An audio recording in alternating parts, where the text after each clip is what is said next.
सुरुवातीला सर्वांना जय जिजाऊ, जय शिवराय, जय शिवराज. आता आपण अनेक गोष्टीचा उल्लेख या बैठकीमधनं केला. वास्तविक पाहता आजची ही बैठक आत्मचिंतनाची बैठक आहे असं मी या निमित्तानं मानतो.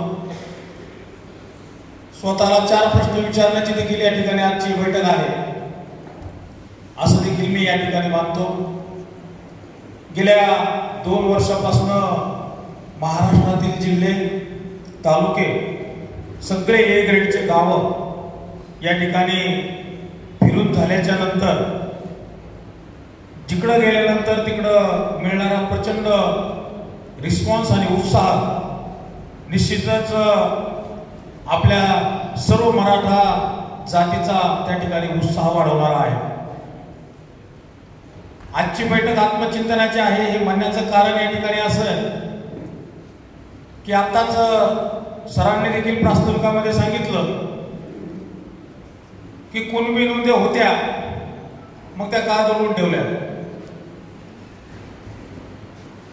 कुठलीही समिती आतापर्यंत मराठा समाजाला आरक्षण मिळावं ही स्थापन तर झाली पण त्यांनी पॉझिटिव्ह रिपोर्ट का दिला नाही किंवा तो का स्वीकारला गेला नाही.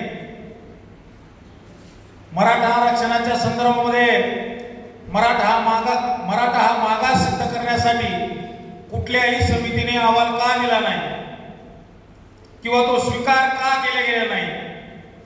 हे अशा अनेक प्रश्न या मराठा आरक्षणाच्या संदर्भामध्ये गत प्रदीर्घ काळापासून म्हणजे 40 वर्षाचा काळ आपण त्या ठिकाणी हा प्रश्न कुणालाही विचारलेला नव्हता. अनेकांवरती आपण त्या ठिकाणी विश्वास ठेवला. परंतु ज्यावेळेस समाज लढत असतो, समाज देखील आपला हुशार आहे, कुणावरही सहजासहजी विश्वास टाकत नाही.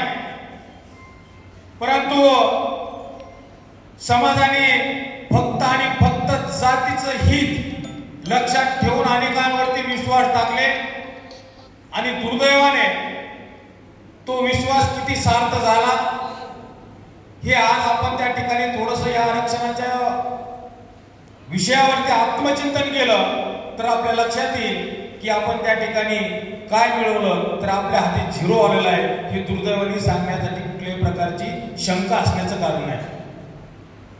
मग तुमच्या माझ्यासारख्या सामान्य घरातला एक मुलगा त्या ठिकाणी या मराठा आणि कुणबी एक आहे, ज्या गोष्टीसाठी डिफेन्स होणार नाही, अपील होणार नाही, कोर्ट कचेऱ्यामध्ये त्या ठिकाणी कुठलाही लुंजा पुंजा त्याचा हात धरणार नाही, असा विषय पुढे करून या मराठा आरक्षणाची ज्योत विझलेली असताना परत या राखेपासून अग्नी निर्माण करण्याचं काम हे फार मोठं धारिष्ट्य होतं. 1 रुपया खिशात नसताना, कवडी खिशात नसताना त्या ठिकाणी या संदर्भातला लढा उभा करण्यासाठी मनोदादा जरांगे पाटलांनी दंड झोपडले. सगळ्या 100% मराठा समाजातील गोरगरीब बांधवांनी पूर्ण ताकदीने त्यांना सपोर्ट केला आणि आज आपण पाहतोय की 50% मराठा आरक्षणामध्ये गेलाय. का त्या ठिकाणी आतापर्यंत आपण आरक्षणात गेलो नाही, का आपण त्या ठिकाणी आतापर्यंत या मराठाच्या आरक्षणासाठी विजय प्राप्त करू शकलेलो नाहीये. कुठं आपण ताकदीत कमी पडलोय का? आपण सगळी ताकद मराठा समाजाने डोळे झाकून त्या ठिकाणी दिली होती. परंतु कुठेतरी आपल्याला प्रत्येकाचा जो काही विचार आहे किंवा वेगवेगळे विचार आहेत हे आपल्या मराठा आरक्षणाला यशस्वी होण्यापासून रोखत होते. एकच नेतृत्व आपण मान्य केलं.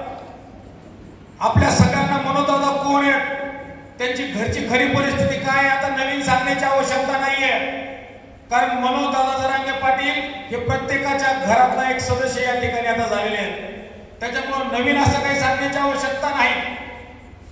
परंतु निश्चित प्रकारे या आरक्षणाच्या संदर्भामध्ये भूमिका घेत असताना कुठलाही एक व्यक्ती किती दिवस संघर्ष करणार किंवा किती दिवस झुंज देणार हा एक मोठा प्रश्न आहे. मराठा समाज निश्चित करोडोच्या संख्येने मनोदादा मागे आहे, असणारे आणि पुढे त्या ठिकाणी कधीही मागे पुढे पाहणार नाही, ही खात्री त्या ठिकाणी आपल्या सगळ्यांना आहे. परंतु योग्य वेळी योग्य साथ ही कशाला म्हणतात तर एक लक्षात घ्या की आत्मचिंतन करणारी बैठक मी यासाठीच म्हटलं होतं की मित्रांनो, आपण वेगवेगळ्या सभांमध्ये जिथं जिथं ताकद दाखवण्याची गरज पडली तिथं आपण निश्चित प्रकारे ताकद दाखवलेली आहे. प्रचंड ताकदीने तुम्ही त्या ठिकाणी पुन्हा स्वतःचा दुसऱ्याचा फोन न येता कुठलंही आमंत्रण नसताना देखील आपण फक्त आणि फक्त छत्रपतीच्या रक्ताचे आहोत आणि मराठा जातीत जन्म घेतलेला आहे, त्या जातीविषयीचं कर्तव्य म्हणून तुम्ही सगळेजण प्रत्येक ठिकाणी उपस्थित झालेला आहात. कुठेही तुम्ही कमी पडलेले नाही आहात. परंतु लढाई अर्धवट सोडून पळणाऱ्याची जात ते फितूर रक्त हे मराठ्यांचं नाही. आणि आपण जे आरपारची लढाई म्हणतो ही शेवटची लढाई असं म्हणतो, त्यावेळेस आता ही लढाई आपल्याला अर्ध्यात सोडायची नाही, तर आपल्याला आता ही लढाई पूर्णत्वाकडे नेऊन त्या ठिकाणी विजयाचा गुलाल आपल्याला त्या ठिकाणी या 29 तारखेला मुंबईमध्ये घ्यायचा आहे. एक लक्षात घ्या, ही तालुक्याची बैठक आहे. इथं तालुक्यातील अनेक गावाचे प्रतिनिधी बसलेले आहेत. मी फक्त एक हक्काने तुमच्या घरातला तुमच्या परिवारातला एक सदस्य म्हणून त्या ठिकाणी तुम्हाला त्या ठिकाणी काही गोष्टी सांगू इच्छितो. तेवढा हक्क देखील आहे, तेवढं प्रेम देखील आहे आणि समाज म्हणून आपण बांधव देखील आहोत. परंतु मुंबईला आता आपल्याला 6 दिवसांनी जायचंय. मग आपल्या गावाची तयारी काय हा प्रश्न सर्वात अगोदर आपण स्वतःला विचारणं गरजेचं आहे. या बैठकीमध्ये तुम्ही विचारा स्वतःला की माझा रोल या आरक्षणाच्या मुंबईच्या दौऱ्यामध्ये काय आहे.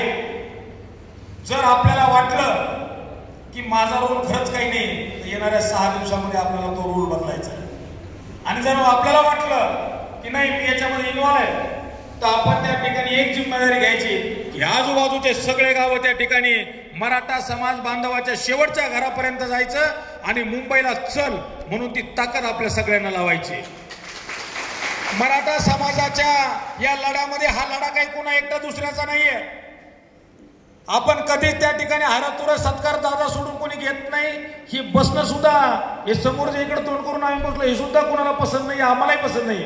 म्हणून दादाची ती संकल्पनाच नाही. परंतु आज या ठिकाणी वेगवेगळ्या भागामधून जात असताना आपण इथे स्वीकारलं. परंतु निश्चित प्रकारे सांगतो हा लढा तुमच्या प्रत्येकाचा आहे, आपल्या सगळ्यांचा आहे. तितकीच जिम्मेदारी जितकी मनोजदादावर जिम्मेदारी आहे तितकीच जिम्मेदारी तुमच्या देखील खांद्यावरती आहे. मी आत्ताच सांगितलं की कुठलाही एक व्यक्ती कधीही संघर्ष करत असताना विजयी होत नसतो, तर तितकेच खंबीर पाठीराखी तुमच्यासारखे सगळे आवश्यक असतात. आणि म्हणून या निमित्तानं मी सांगेन की सगळ्यांनी प्रत्येकाला प्रश्न विचारा की यार खरंच तो माणूस एवढ्या गरीब घरचा माणूस करोडो त्या ठिकाणी अशी कुठलीच प्रचंड मोठी ताकद नाहीये की जी दादा पुढे आजपर्यंत झुकलेली नाहीये, तरी तो व्यक्ती जमिनीवर चालतोय. परिस्थिती आहे ती आहे. कधी फितूर त्या ठिकाणी या समाजाला गद्दारी करणारा माणूस त्या ठिकाणी हा कधीच गद्दारी करू शकत नाही. मग असा प्रामाणिक माणूस आपल्याला भेटला असताना त्या ठिकाणी आपण कुठं ताकद देण्यासाठी कमी तर पडत नाहीये ना. हे आपण आत्मचिंतन करण्याची वेळ आहे. आपण नेहमी म्हणत असतो की मराठा समाजाला आतापर्यंत प्रामाणिक आणि इमानदार समाजाशी निष्ठा असलेला व्यक्ती त्या ठिकाणी भेटलेला नाही. हे मागच्या काळामध्ये आपण सातत्याने म्हणत आलो आहोत. परंतु असा व्यक्ती जर आपल्याला भेटला असेल तर त्या व्यक्तीच्या पाठीमागं योग्य वेळी ताकद त्या ठिकाणी देण्याचं काम तुमचं आमचं त्या ठिकाणी सगळ्यांचं आहे. हे देखील कर्तव्य आपण आता विसरता कामा नाही. तुम्ही सगळेजण माझ्यासमोर बसलेले ज्येष्ठ मंडळी आहात. प्रत्येकाचं आपापल्या पद्धतीने या आरक्षण लढ्यामध्ये योगदान देखील आहे. तुम्ही जरी कदाचित मला ओळखत नसाल तर मी बऱ्याच जणांना या ठिकाणी ओळखतो. त्यांचं प्रत्येकाचं योगदान आहे, समाजासाठी योगदान आहे, सामाजिक कार्यासाठी योगदान आहे. परंतु हीच ती वेळ आपण ज्या पद्धतीने म्हणतो की आता मराठ्यांनी एकही मराठा घरी राहता कामा नाही, एवढी प्रचंड ताकद या मंठा तालुक्यात तुम्ही आता निर्माण करा. येणाऱ्या 6 दिवसात 6 दिवस म्हणजे प्रचंड मोठा कालावधी आहे. आपण गावागावात गेलं पाहिजे. माझ्या गावाचं जसं माझं नियोजन काय तसं जर आपण स्वतःला प्रश्न विचारला की माझ्या गावाचं खरंच नियोजन काय, एवढा मोठा लढा लढला जातोय, तो माणूस एवढा मरणाला टेकलाय, 24 तास गाडी सोबत असतो. मित्रांनो, एक पोळीच्या वर त्या ठिकाणी पोळी जात नाही. उठवल्याशिवाय उठता येत नाही, बसताना धरून बसवल्याशिवाय बसता येत नाही, सहकारी म्हणून तुम्हाला खोटं बोलत नाही, दिवसातून 5 वेळा डोळ्याला टचकन पाणी येतं. किती निष्ठा असावी समाजाविषयी, किती प्रेम असावं. ही स्टोरी नाहीये, हा कुठला पिक्चर चालू नाहीये, ही भावनिकता नाहीये. याच्यामध्ये तुम्ही जर आणखी नाही 6 दिवस बाकी आहेत, कुणाला त्या ठिकाणी जर वेळ असेल तर आजही मनोज जरांगे पाटील यांच्या घरी कुणी जाऊन चक्कर मारा. काय परिस्थिती याचं भान आपल्या डोळे उघडल्याशिवाय राहणार नाही. एवढी प्रचंड मोठी ताकद त्या ठिकाणी असताना देखील जमिनीवर चालणाऱ्या कष्टकरी माणसाला, इमानदार माणसाला आणि तुटक्या माणसाला जो तुमच्या माझ्यातला आहे त्याला साथ देताना आपण त्या ठिकाणी हातची राखून साथ दिली पाहिजे का प्रचंड ताकदीने साथ दिली पाहिजे याचं देखील आज आत्मचिंतन होणं गरजेचं आहे. एक लक्षात घ्या, येणारा काळ, येणारा भविष्यातील आपला मोठा त्या ठिकाणी मुलं बाळ, येणाऱ्या पिढ्या जर आपण आता साथ दिली नाही तर हे पाप डोक्यावर घ्यायला त्या ठिकाणी मित्रांनो आपल्याकडे कुठल्याही पद्धतीचं आता कारण असणार नाही. तुम्ही सगळेजण ऍक्टिव्ह आहात. जर आता या बैठकीत सगळ्यांनी छत्रपती शिवरायांना स्मरून जर ठरवलं की मंठा तालुका महाराष्ट्रातील सगळ्यात जास्त ताकदीने मुंबईकडे चालेल, तर खोटं बोलत नाही, या मंठा तालुक्याचीच नाही तर संपूर्ण मराठा समाजाची तुम्ही त्या ठिकाणी मान उंच करत आहात. या ठिकाणी बोलत असताना मला मंठा तालुक्याविषयी अनेक गोष्टी त्या ठिकाणी माहिती की मंठा तालुका हा छोटा तालुका आहे, परंतु फार अग्रेसिव्ह आणि या समाजाप्रती अतिशय प्रामाणिक असलेला तालुका आहे. आणि म्हणून मी सगळ्यांना विनंती करणार आहे या बैठकीच्या निमित्तानं की आपण ठरवा की मला सुद्धा मुंबईला जायचंय. आपण गावात जा, आपापल्या गावात आता बैठक, आता वेळ राहिलेला नाही. आपण नेहमी म्हणतो की लढेंगे जितेंगे हम सब जरांगे. तुम्ही सगळेजण जरांगे पाटील आहात, तितकीच जिम्मेदारी तुमच्या देखील खांद्यावर आहे. आता संध्याकाळी नाही तर उद्या सकाळी आपल्या गावातली बैठक बोलवा, आपण स्वतः मार्गदर्शन करा आणि सांगा आपल्याला मुंबईला जायचं. गावागावात प्रभात फेऱ्या करा, जे लोक ज्यांच्याकडे पैसे आहेत त्यांच्याकडून वर्गाने जमा करा. आपल्या गावातल्या लेकरांना त्या ठिकाणी किराणाची किट गाडी भाड्याने लावून द्या आणि त्या ठिकाणी मुंबईसाठी रवाना करा. किती गाड्या तयार होतील माहिती आहे? जर मी इथं आलोच नाही, आता मला जर समजा माहिती का महाराष्ट्राच्या जिल्हाभर फिरतोय, तालुका महाराष्ट्रातले सगळे जिल्हे, सगळे तालुके, सगळे वेगवेगळीचे गाव का फिरतोय? मनोज जरांगे पाटील रात्री 3 वाजता झोपतायत, सकाळी 7 वाजता उठतायत. कधीपासून? गेल्या 2 वर्षापासून. गेल्या 2 वर्षापासून सातत्यानं. आणि स्वप्न किंवा मनात असं काही वेगळी इच्छाशक्ती काहीच नाही. अतिशय साधा, कशाची कल्पना किंवा कसल्याची आशा अपेक्षा काहीच नाही. आरक्षण दिलं की ते नेहमी म्हणतात की मी अज्ञातवासात निघून जाणार आहे. एकदा मी आरक्षण दिलं की मी अज्ञातवासात निघून जाणार आहे. इतका समर्पित व्यक्ती त्या ठिकाणी आपल्याला मिळाला मित्रांनो, नंतर पश्चाताप करण्याची वेळ येऊ नका एवढीच या निमित्तानं विनंती करणार आहे. कारण आपण जर तिथं मुंबईला उद्या आपल्या न जाण्यामुळे जर काही परिणाम त्या ठिकाणी झाला तर परत आपण असं म्हणायला नको की यार त्यावेळेस मी गेलो असतो त्यांच्यासोबत तर बरं झालं असतं. ही पश्चातापाची वेळ तुम्ही कदापि येऊ नका. एक लक्षात घ्या, अनेकांना काम आहेत, अनेकांना अडचणी, पण ज्या जातीत आपण जन्म घेतला त्या जातीविषयीचं काहीतरी कर्तव्य आपल्याकडून आहे हे तरी आपण त्या ठिकाणी समजून घेणं अत्यंत गरजेचं आहे. आणि म्हणून सगळ्यांना कळकळीची विनंती, आज गावाकडे गेल्यानंतर मी तुम्हाला खऱ्या अर्थाने सांगतो की या जे काही मराठा आरक्षणाचं मनोदानाचं आंदोलन चालू आहे, हे आंदोलन कशामुळे चालू तुम्हाला माहिती आहे का? की तुम्ही सगळेजण, आपण सगळेजण या आंदोलनाचे हात, पाय, कान, नाक, डोळे, एकटा माणूस काही करू शकत नाही. आपण सगळे हातपाय, कान, नाक, डोळे म्हणजे आपली देखील त्या ठिकाणी आता या बैठकीत सांगितलं गेलं की आपण गावातली बैठक त्या ठिकाणी तयार करा, वर्गाने करा आणि पोरांना गावात त्या ठिकाणी मुंबईकडे पाठवून द्या. त्याच पद्धतीने काम व्हायला पाहिजे. आणि प्रत्येकाने जर इथं बसल्याने ठरवलं तर मी तुम्हाला सांगतो जालना जिल्ह्यातला मंठा तालुका हे 1 नंबर त्या ठिकाणी दिसेल की जिथं सगळे मंडळाचे पोरं मुंबईकडे असतील. आपल्याला पाऊस पडला चांगल्या पद्धतीने, दुर्दैवाने म्हणा किंवा नशिबाने म्हणा, मंठा तालुक्यात दरवर्षी ढगफुटी होते. हा इतिहास आहे. या वर्षी देखील त्या पद्धतीने पाऊस आपल्याला काही काम नाही. त्यामुळे एक विनंती आहे आणि वेळ काढा. मी तुम्हाला खऱ्या अर्थाने सांगतो, तुम्ही 15 दिवस मनोदारासोबत त्या ठिकाणी चला. घरच्यांनी साधी आठवण जरी काढली त्याला जिम्मेदार मी. आपल्या बाजून काही थांबत नसतं, पण तिथं थांबणार आहे. कारण डोकी दाखवल्याशिवाय आपल्याला तर आरक्षण मिळणार नाही, हे तुम्ही प्रकर्षाने लक्षात घ्या. आपण भारतात लोकशाही स्वीकारली आहे. या लोकशाहीमध्ये तुमच्या डोक्यात किती चांगले विचार याला अजिबात किंमत नाहीये.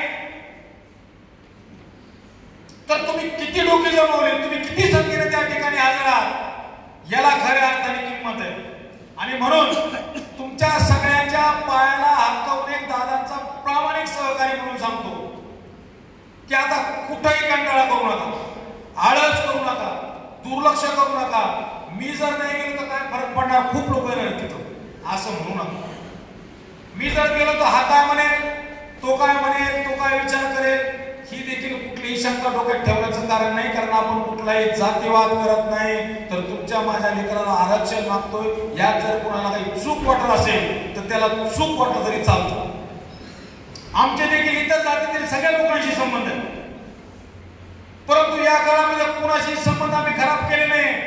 मनोदारा जरांगे पाटला सारखा इमानदार प्रामाणिक नेता आपण ज्यावेळेस म्हणतो त्यावेळेस अगदी पूर्ण सार्वजनिकरित्या आणि आमच्यासोबत खासगीत देखील कधी इतर जातीविषयी थोडं देखील वाईट शब्द झाला आणि आतापर्यंत उच्चारलेला नाही. 2 वर्षापासून मी त्यांचा सहकारी आहे. मग अशा व्यक्तिमत्वाला त्या ठिकाणी आपण समाजाला मागत असताना कुठल्याही पद्धतीचं आपण लाज वाटण्याचं किंवा कमीपणा वाटण्याचं कारण असू देऊ नका. आणि म्हणून जाता जाता बैठकीला उशीर झाला. जाता जाता या निमित्तानं आम्ही परत एकदा तुम्हाला अतिशय हात जोडून या ठिकाणी या मंठा तालुक्याला विनंती करतो की काही झालं तरी चालेल, आपापलं गाव पूर्ण ताकदीने त्या ठिकाणी मुंबईकडे निघालं पाहिजे. इतक्या ताकदीने मित्रांनो चला, या मराठा जातीचा प्रलय काय असतो या सरकारला दिसू द्या. आणि सरकार जसंही आपण इथून निघू तसं सरकार तिकून त्या ठिकाणी आरक्षण घेऊन पळताना आपल्याला दिसलं पाहिजे. ही ताकद तुम्हाला आम्हाला त्या ठिकाणी निर्माण करायची. छत्रपती शिवरायाला आपण पाहिलं नाही, त्या काळात घोडे घेऊन दौडलेले छत्रपती शिवराय आज त्या ठिकाणी तुम्हाला सगळ्यांना गाड्या देऊन गेले. अत्यंत सोप्या पद्धतीने सगळ्या गोष्टी झालेल्या आहेत. मनोज दादा जरांगे पाटील मागच्या वेळी त्या ठिकाणी या आरक्षणासाठी गेलेले असताना हे सगळे 50% मराठा त्या ठिकाणी कुणबीमध्ये गेले, ओबीसी मध्ये गेले. कोण म्हणतं की मागच्या वेळेस त्या ठिकाणी मुंबईला जाऊन काही फायदा झाला नाही. कुठलाही आंदोलन जगातलं मला दाखवून द्या की जे आंदोलन केलं ते पूर्ण यशस्वी झालंय. असं एखादं आंदोलनाचं उदाहरण मला तुम्ही द्या. हे आंदोलन उभा करत असताना सगळ्या आंदोलनाचा अभ्यास केला गेला. कुठलं आंदोलन कुठं बसला गेला, कुठल्या आंदोलनामध्ये काय झालं, या सगळ्यांचा अभ्यास केलाय. जरी तोडक्या मोडक्या घरच्या पोरांनी आंदोलन उभा केला असेल, परंतु अत्यंत बारीक सूक्ष्म नियोजन, अगदी डिटेल अपडेट त्या ठिकाणी आपण त्या ठिकाणी ठेवली गेली. सोपं नाहीये एवढ्या बलाढ्य शक्तींच्या विरोधामध्ये लढणं. तुम्ही थोडासा त्या ठिकाणी विचार करा. एक साधी गोष्ट करायचं म्हटलं तर आपल्याला 50 अडथळे त्या ठिकाणी येतात. एखादी गोष्ट जर आपण त्या ठिकाणी चुकीची एखाद्या ऑफिस मध्ये घेऊन गेलो तर आपल्याला अनेक जण म्हणतात तू तसं कशाला करतो, हात कसं कशाला करतो, साहजिक आहे. तरी आपण त्या ठिकाणी थोडासा विचार करतो, नाही त्याला काय वाटेल. पण इथं एवढं मोठी ताकद बलाढ्य पुढं त्या ठिकाणी हिमालयासारखे पर्वत उभा आहेत, परंतु हा माणूस कधी डगमगला नाही. त्याचं कारण आहे की त्यांच्या खाली कुठलाही अंधार नाही, पूर्ण जातीचा ध्यास त्या ठिकाणी आहे. आणि म्हणून आपल्या सगळ्यांना आता कर्तव्य त्या ठिकाणी प्रामाणिकपणे पार पाडण्याची वेळ आलेली आहे. मनोज दादा जरांगे पाटलांनी 100% जीव समर्पित केलाय. मग आपलं देखील कर्तव्य आपण त्यांना परतीने 200% देऊया आणि आपण दिलं पाहिजे. त्या ठिकाणी परत एकदा या भाषणाला शेवट करताना परत एकदा सगळ्यांना कळकळीची विनंती करेल, ही अत्यंत महत्वाची बैठक आहे. इतकी धावपळ करण्यात तुमची धावपळ, आमची धावपळ त्या ठिकाणी होती, सगळ्या समाजाची धावपळ होती. फक्त एक विनंती या ठिकाणी करेल की खरंच या ठिकाणी या बैठकीचा संदेश गावातल्या शेवटच्या मराठा बांधवापर्यंत पोहोच करा. जे मुलं त्या ठिकाणी तरुण मुलं मुंबईला येणार आहेत त्यांना वर्गाने करून द्या. आणि आजचा हा बैठकीचा निरोप शेवटच्या मराठापर्यंत देण्याचं आणि बैठका घेण्याचं उद्यापासूनचं काम तुमच्या सगळ्यावर ही जिम्मेदारी त्या ठिकाणी एक तुमचा लहान भाऊ म्हणून सोपून या ठिकाणी जातो. मनोज दादा जरांगे पाटील आणि या मराठा आरक्षणाच्या या उत्सवाला, या सोहळ्याला यशस्वी करण्याची जबाबदारी तुमच्या खांद्यावर सोपवतो आणि थांबतो. जय जिजाऊ, जय शिवराय, जय शिवराय.